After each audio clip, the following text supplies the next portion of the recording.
মানুষের নামে আন্দাজে দোষ দেয়, যে খারাপ ধারণা করে একজনের প্রতি, এটা যে কত বড় ভয়ঙ্কর অপরাধ। এই অপরাধটা বাংলাদেশে যদি না থাকতো, আমার তো মনে হয় হাজারো মানুষ জুলুম থেকে বেঁচে যেত।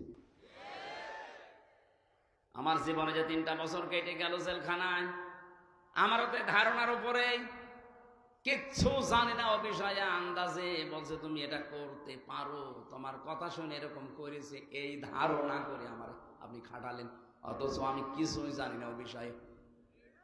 শুধু আমি একা না, হাজারো মানুষ আজ এই ধারণার বশবর্তী হয়ে মিথ্যা অভিযোগে অভিযুক্ত হয়ে অনেকেই বিভিন্ন জেলখানায় আছে।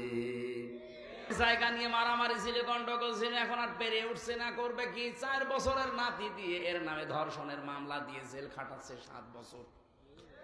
আপনার বিশ্বাস না হলে আপনি রাজশাহী চলেন।